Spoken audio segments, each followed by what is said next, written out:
I'm here at Apple's iPhone event, and it is finally time to say goodbye to the notch. Sort of.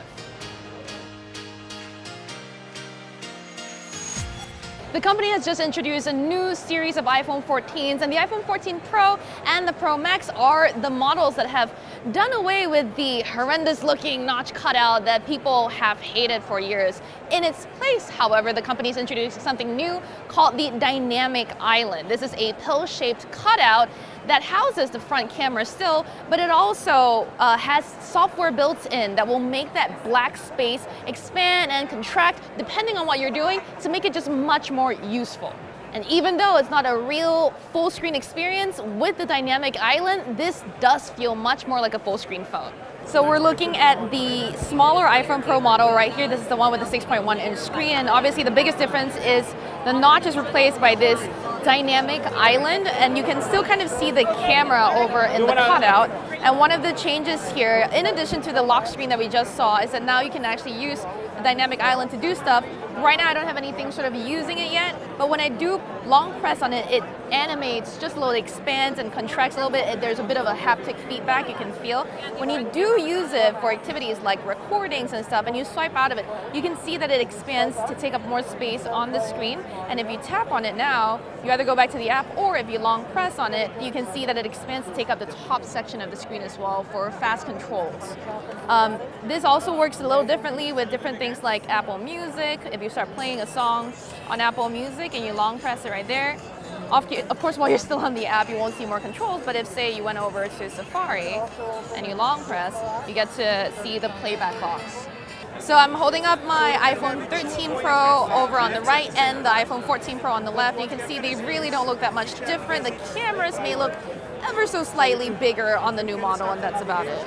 Another one of the big changes on the iPhone 14 Pro that we can check out right now is the redesigned lock screen. This is basically what we already saw with the iOS 16 beta and the preview that we saw at WWDC. Customizable lock screens with widgets that you can place now, but this also features the always-on display.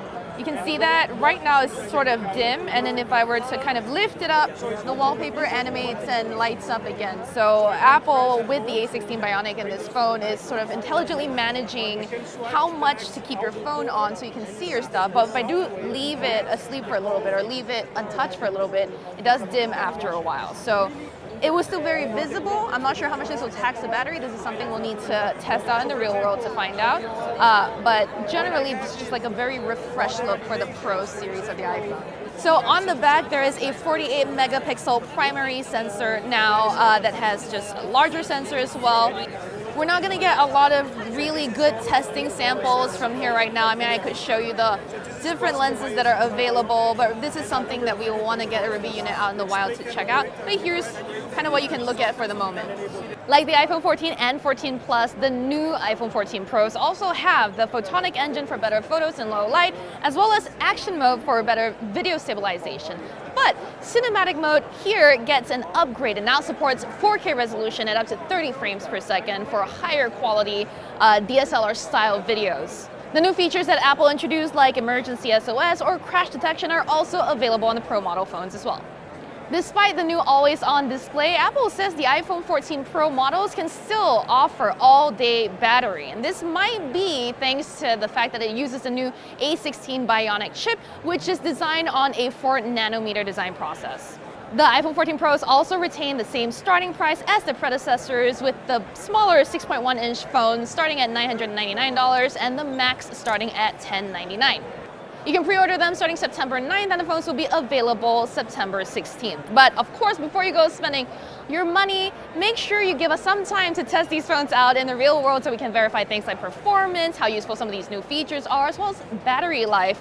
And so stay tuned to Engadget for that.